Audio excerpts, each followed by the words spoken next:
And hi dear students, welcome to this new video. Today in this video we will discuss our one of the most important topic of grammar named prepositions. Okay, so let's start this chapter. Firstly, when we are going to study the chapter preposition, so let's know what is preposition. Okay, so what is preposition? Actually here you can see the word preposition, right. So preposition जो हमारा word है ना, वो दो word से मिलकर बना हुआ है. कौन कौन से दो वर्ड? पहला वर्ड है pre, the second word is position. It means when any word comes before any noun or pronoun, then it is called preposition. When it shows their position. Preposition का मतलब ही क्या होता है कि ये वर्ड किसी के पहले आकर के, मतलब pre plus position, right. Pre plus position means position के पहले आकर के, किसी वर्ड के पहले आकर के उसकी पोजीशन को बताए. That is what they are called preposition.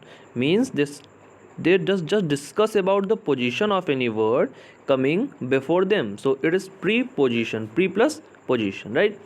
So let's know how we will go to define this word preposition.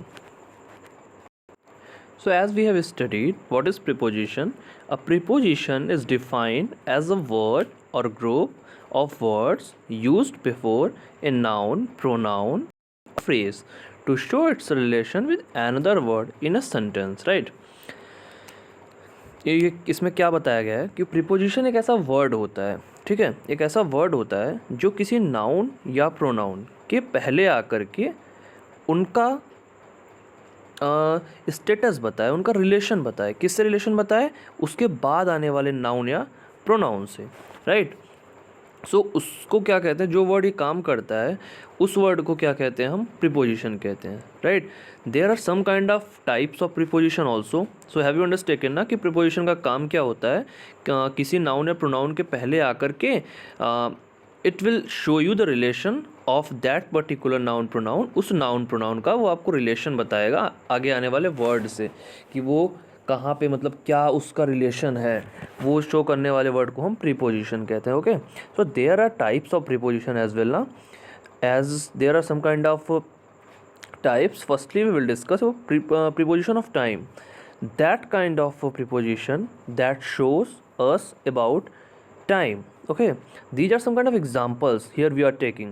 Then we will discuss the preposition in brief. Suppose को प्रीपोजिशन होता क्या है ना, तो प्रीपोजिशन जैसे एक वर्ड हमने लिया एट. कौन सा वर्ड हमने लिया? एक नॉर्मल वर्ड हम यहाँ पे ले रहे हैं एट, राइट. सो इस एट की मतलब स्टोरी स्टार्ट करते हैं. जैसे एट का यूज़ कहाँ पे होता है? To indicate when something happens. जब भी कुछ हैपन होता है ना, जब भी कुछ मतलब होता है, तो वहाँ पे क्या होता है? एट का यूज़ होता है. But we don't use at with morning, evening and afternoon.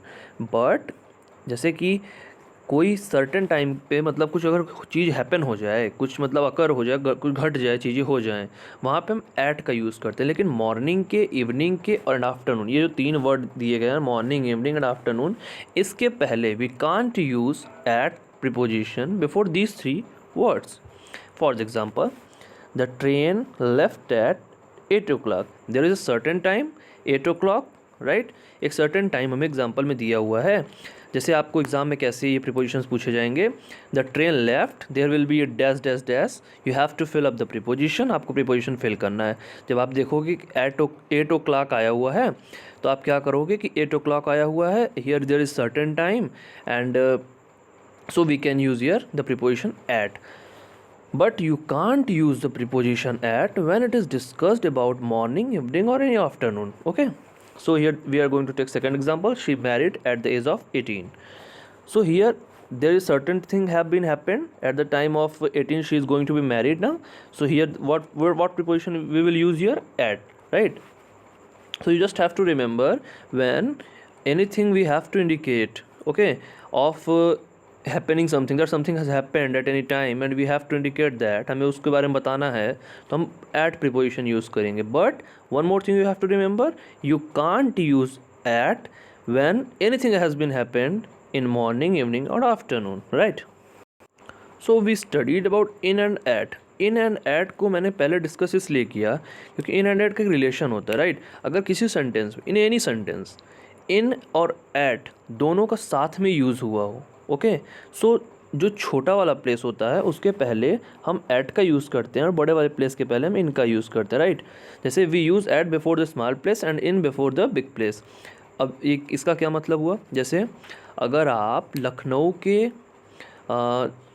जैसे आप लखनऊ के किसी एरिया में रह रहे हो, ठीक है, जैसे सपोज कर गोमती नगर में रह रहे हो, राइट, तो गोमती नगर छोटा है, लखनऊ बड़ा है, राइट। सो हम क्या ऐट कहाँ पे लगाएंगे, ऐट गोमती नगर इन लखनऊ। अगर आप इंडिया के लखनऊ, अगर आपका ट्रांसलेशन आया हुआ है, यू हैव टू ट्रांसलेट और you will have to fill up the words, then आप क्या करोगे, छोटे वाले प्लेस के पहले जब दो प्लेस दी रहेंगी, when two places will be given and you have to use preposition before both places, दोनों प्लेसेस के पहले आपको प्रीपोजिशन यूज़ करना है, तो छोटे वाले प्लेस के पहले आप एट लगा दोगे एंड सिंपली बड़े वाले प्लेस के पहले आप इन का यूज़ कर दोगे, right. So here one example have been given, I live at Lucknow in India, मैं इंडिया के लखनऊ में रहता हूँ, राइट। Is that clear. हमने छोटे वाले प्लेस मतलब लखनऊ इंडिया से छोटा है ना, सो हमने एट का यूज़ कर लिया, और बड़ा वाला प्लेस मतलब इंडिया बड़ा है लखनऊ से, तो हमने वहाँ पे इन का यूज़ कर लिया, right. Here we will again discuss about the preposition in brief. So what have we studied, what is preposition? We firstly came to know a preposition is an important word used with a noun or noun equivalent to show its relation with some other word in the sentence, right? It means sentence में जो noun या pronoun आया हुआ होता है, okay, उसका relation आने वाले वर्ड से किस तरह का है वो दिखाने वाले वर्ड को हम प्रीपोजिशन कहते हैं। Here the first example is given, the preposition in. So in is generally used before the names of countries, countries के नेम के पहले इनका यूज़ होता है, लार्ज सिटीज़, और before the name of the place in which one is at the time of speaking, या फिर किसी ऐसे प्लेस के पहले या फिर नेम के पहले जहाँ पे एक इंसान खुद वो उस टाइम पे प्रेजेंट हो, कुछ कहना चाह रहा हो, right. So as example you can take in a country or in a town. So both the examples I have been given for using in. Suppose in a country, अगर आपको कोई कंट्री का नाम आया हुआ है, जैसे अभी हमने पिछले वाले एग्जांपल में इंडिया डिस्कस किया, इंडिया आया हुआ था इन टाउन, या फिर अगर ऐसे आ जाए at Gomti Nagar in Lucknow, right. So we can use the preposition in. Once again you have to discuss about the preposition at. At is used when there is small extent of space. In is used for the big names of it may be of any kind of country, it may be of any kind of city, the name must be bigger. And at is used for a small extent of space or time. When we refer to small towns or villages, we use at. At means inside, just outside, or just beside the building, okay. So at का use कहाँ पे होता है, जैसे कोई sentence दिया हुआ है उसमें दो प्लेसेस दी गई हैं, और तो हम क्या करते हैं, छोटे वाले प्लेस के पहले एट का यूज़ कर लेते हैं, बड़े वाले प्लेस के पहले पहले इन का यूज़ कर लेते हैं, right. Is that clear. So next preposition we have to learn about in and into. What are the use of in and into. देखो दोनों सिमिलर लग रहे हैं ना, एक जैसे लग रहे हैं, in into, right. So in denotes position of rest inside something. In क्या दिखाता है, जैसे कि किसी चीज़ के अंदर क्या है, राइट। मतलब अगर आपको इंडिकेट करना है, जैसे इन द रूम के अंदर, सो इन उसको दिखाता है कि पोजीशन ऑफ रेस्ट इनसाइड क्या है किसी चीज़ के, वाइल इनटू डिनोट्स मोशन और direction towards inside of something. So into का यूज़ कहाँ पे होता है, इनटू का यूज़ जैसे आपको कोई हैबिट दिखाना, ओके, जैसे you are this time you are loving to play with guitar, so you can say that I am into the guitar, okay. And also we use into when we have to convert something into any another thing, like one more thing you must have seen in the question paper, that translate from Hindi into English, or turn from passive voice into active voice, or active voice into passive voice, right. So into denotes motion or direction towards the inside of something, right. So the next thing here we will discuss about the preposition of on, at and in, and you have to remember all the prepositions that have been used here, okay. जितने भी prepositions आप study कर रहे हो जिनके बारे में, उसको आपको रिमेंबर भी करना है और इनका यूज़ भी जानना है कि डिफरेंस क्या है सब में, ठीक है। So here 3 prepositions we have taken on, at and in for time. अब ये जो तीनों प्रीपोजिशन है आपके, ऑन भी, एट भी, इन भी, राइट, ये तीनों प्रीपोजिशन टाइम के लिए यूज़ होते हैं, टाइम बताने के लिए, ठीक है। अब कैसे टाइम ये अलग अलग बताएंगे वो हम इस यहाँ पे जानेंगे। जैसे on is used with days of the week और मंथ। जैसे अगर आपको कभी संडे, जैसे डेज़ का बारे में बताऊँ, जैसे टाइम बताने के आपके बहुत सारे तरीके हो सकते हैं। ऐसे कितने तरीके हो सकते हैं, how many ways are possible, वो हम जानते हैं पहले। जैसे आपसे मैं, आप ये कह सकते हो मैं संडे की बात कर रहा हूँ, तो संडे भी एक टाइम बताता है, या फिर कोई पर्टिकुलर डेट, जैसे 23 मई, तो 23 में क्या हो गया, ये पर्टिकुलर टाइम हो गया। जैसे 5 o'clock, 5 o'clock क्या होगा, पर्टिकुलर टाइम। या फिर हम कह सकते हैं मिडनाइट, इवनिंग, या कोई ईयर बता दे, ये सब टाइम बताने वाले वर्ड्स हैं, राइट। अब इन सब के पहले एक एक प्रीपोजिशन ही लगेगा, हर वर्ड के पहले हम कोई डिफरेंट प्रीपोजिशन नहीं यूज़ कर सकते, राइट। तो ऑन का यूज़ कहाँ पे करेंगे, ऑन का यूज़ हम करेंगे, on is use with the days of the week और मंथ, तो डेज़ के पहले लगता है, ठीक है। या फिर कोई पर्टिकुलर डेट रहे, मंथ की कोई पर्टिकुलर डेट रहे, उसके पहले हम ऑन का यूज़ कर देते हैं, राइट। जैसे यहाँ पे एग्जांपल हम देख रहे हैं, ऑन संडे ऑन 28 मार्च, राइट। At is use with exact time, जहाँ पे आपको टाइम एकदम एग्जैक्ट दिया हो। एट कहता है कि जहाँ पे आपको एग्जैक्ट टाइम पता हो, आप वहीं पे मेरा यूज़ करिएगा। जैसे आपको पता है कि स्कूल में 9 o'clock पे आना है, ठीक है, तो 9 o'clock एक एग्जैक्ट टाइम है, राइट। 9 o'clock एकदम आपको सर्टेन है कि 9 o'clock ही, 9:05 तक नहीं रीच करना है, we have to reach at school at 9 o'clock, ठीक। So at a certain time, even it is when you have to use the preposition, then you will use at 5 at midnight, और अगर midnight हो तो वहाँ पे भी आप at का यूज़ कर सकते हो। Is that clear? अब देखिए, अब आपको इनके बारे में स्टडी करनी है। अभी हमने इनके बारे में स्टडी किया था दो और जगह पे। पहला हमने स्टडी किया था कि बड़े प्लेसेस के पहले इन लगता है, और दूसरा हमने अभी यहाँ पे स्टडी किया ना कि जहाँ पे पोजीशन ऑफ रेस्ट इनसाइड दिखाना हो, जैसे कि कोई क्या अंदर है, इन द रूम क्या है, तो वो वहाँ पे भी इनका यूज़ किया जाता है, राइट। तो एक प्रीपोजिशन का कई यूज़ होता है, there are so many uses of one preposition. जैसे इनका यूज़ कहाँ कहाँ हमने सीखा कि कोई दो प्लेस की बात होती है तो बड़े वाले प्लेस के पहले हम इन लगा एट लगाते हैं, बड़े वाले जो प्लेस होता है उसके पहले हम इन लगाएंगे, छोटे वाले प्लेस के पहले हम एट लगाएंगे, राइट। यहाँ पे दूसरा एग्जांपल हमने इनका जाना कि कोई चीज़ जिसकी अगर इनसाइड की बात हो रही हो तो हम वहाँ पे इनका यूज़ कर देते हैं। अब third thing we are going to here study, in is use with a period of time as well, in the evening or in 1970 you can't use at before the evening or morning or afternoon, you have to use in। अगर in the evening की बात हो रही है या एक certain time की बात हो रही है ना, 1970, right, it is certain time, so यहाँ पे किसका यूज़ होगा, इन नाम का प्रीपोजिशन का यूज़ हो जाएगा। Is that clear?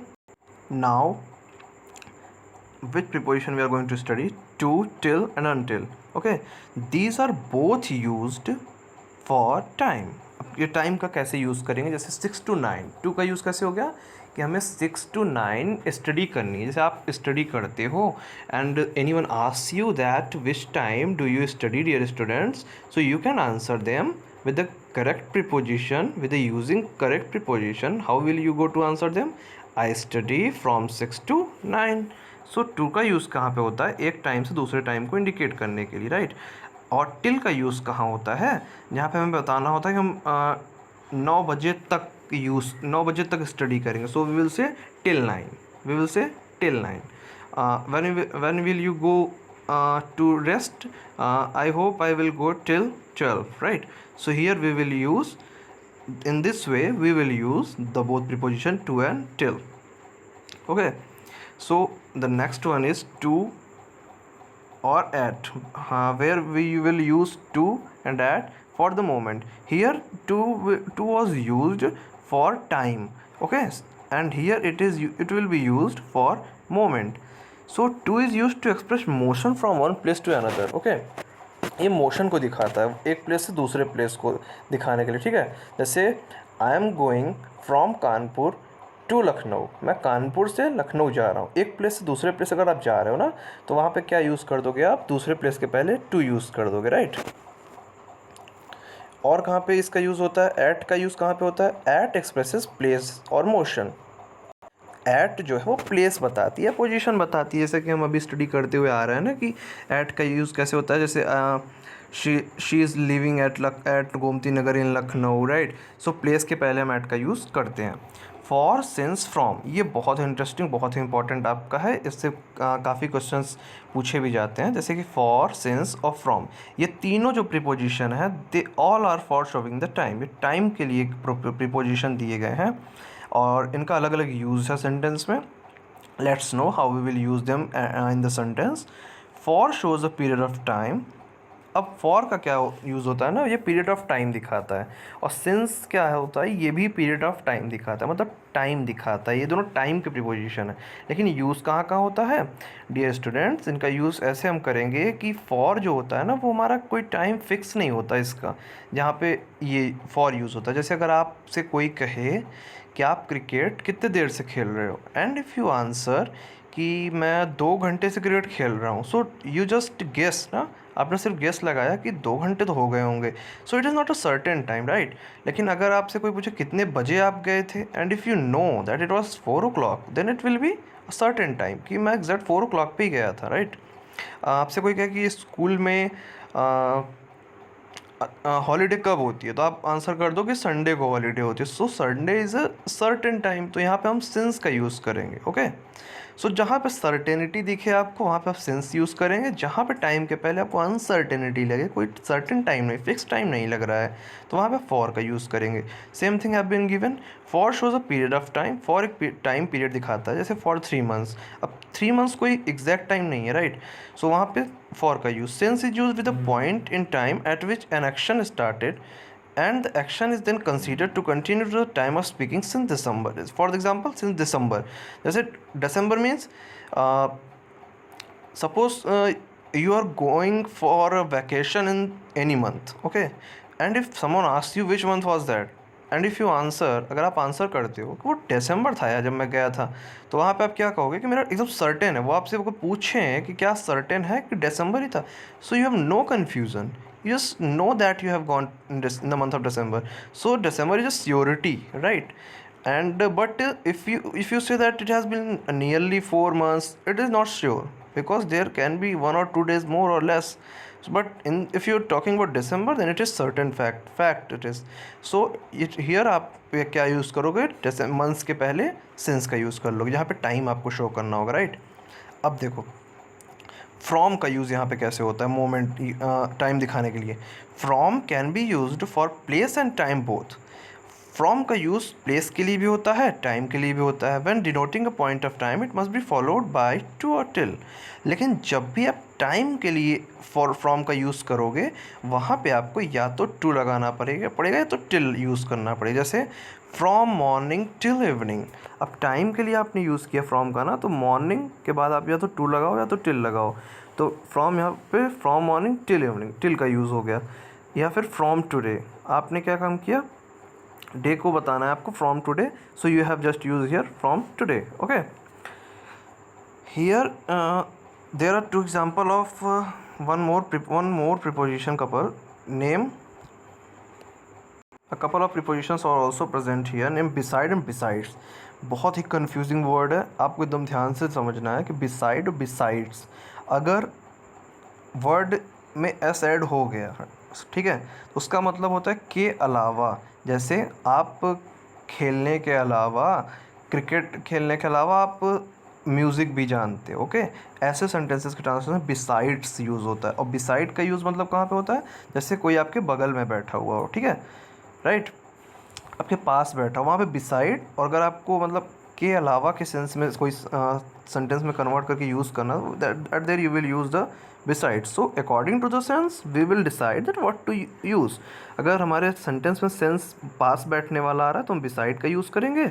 और अगर के अलावा वाला सेंस आ रहा है कि इस सेंटेंस में हिंदी में के अलावा से हमारा ट्रांसलेशन बन सकता है, तो वहाँ पे हम बिसाइड्स का यूज़ करेंगे, राइट। बिसाइड मीन्स एट और बाय द साइड ऑफ, जैसे कि किसी के साइड के पास में हो या फिर बाई उसके साइड से हो, राइट, वहाँ बिसाइड हो जाएगा। Besides mean in addition to.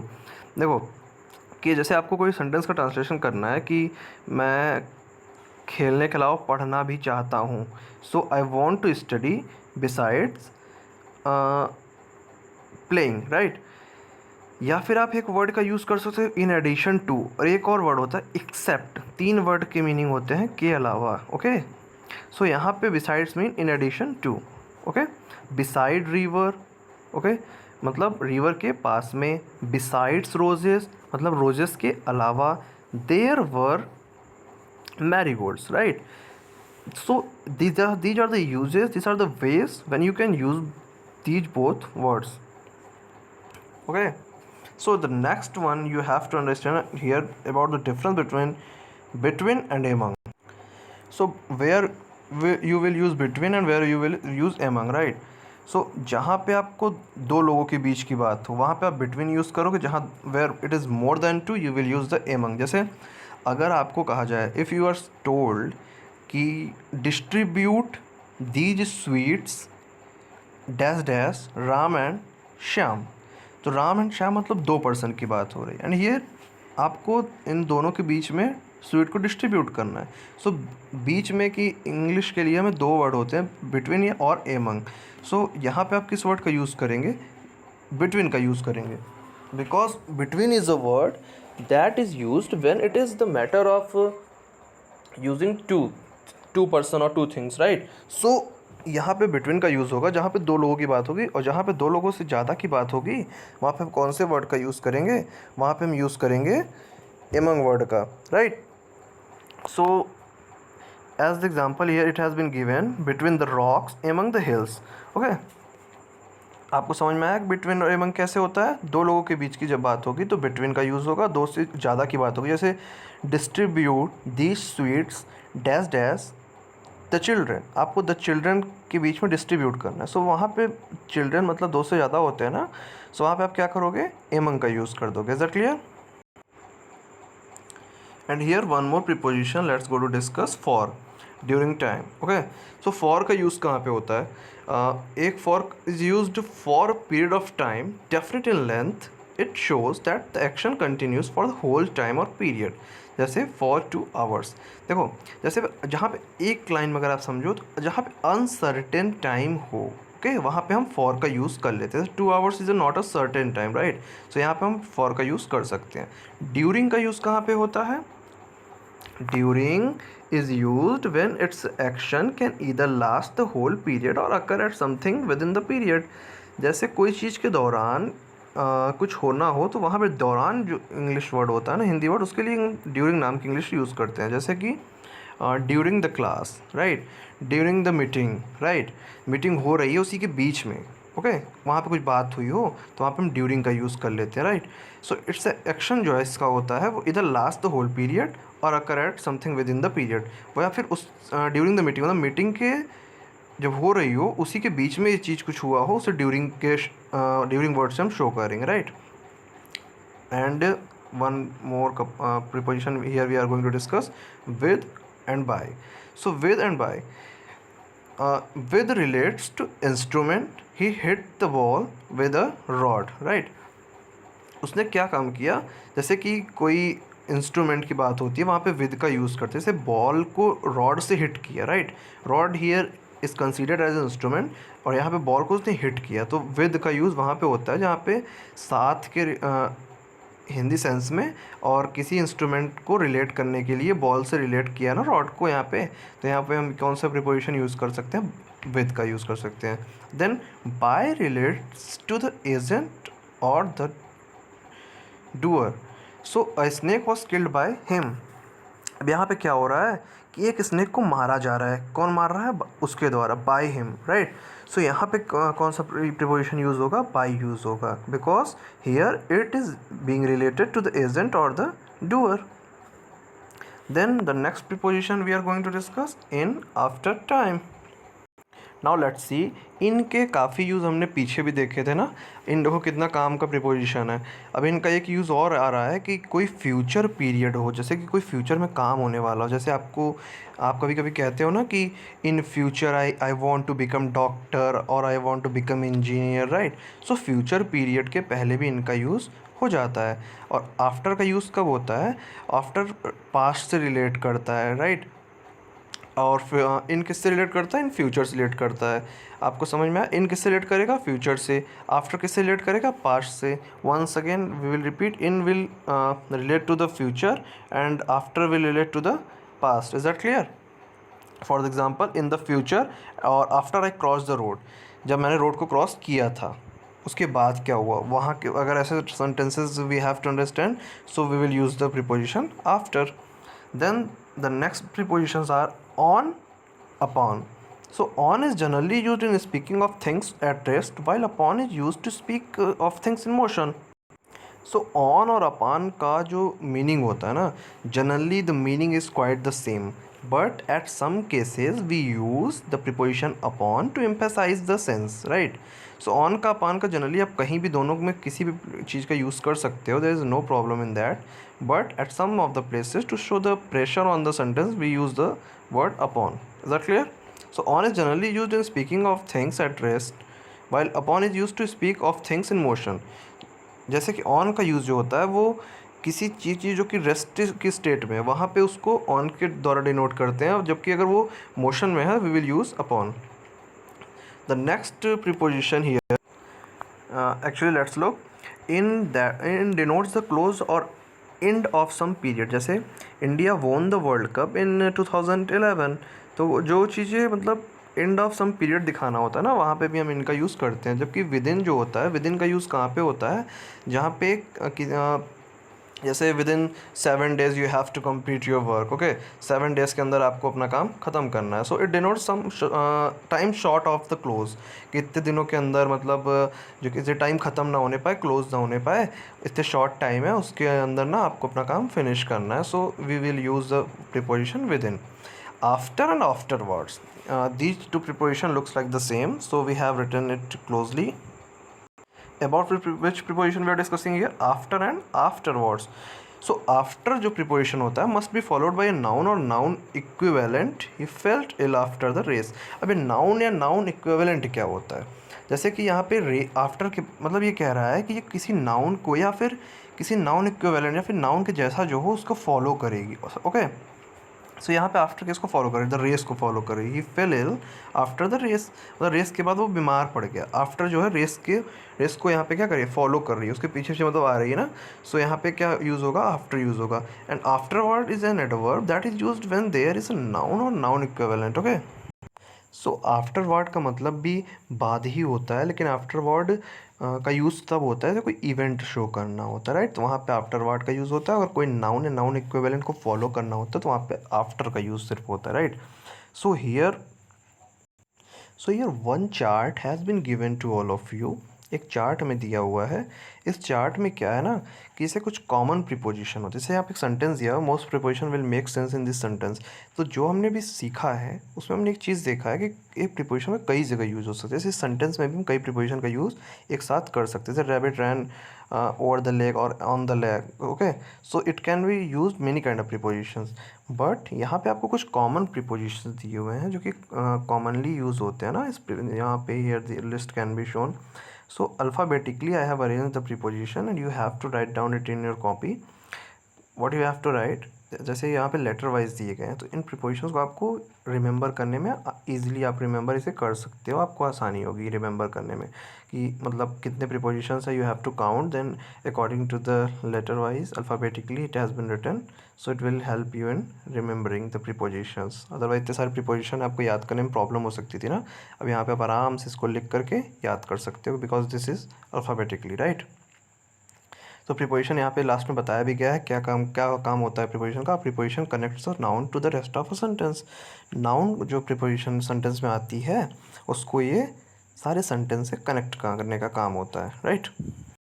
So I think you have understand this topic preposition very well. For the more updates and for the more knowledge in the grammar and for more information related to the grammar topics, we will meet in the next videos. Till then, see you, take care.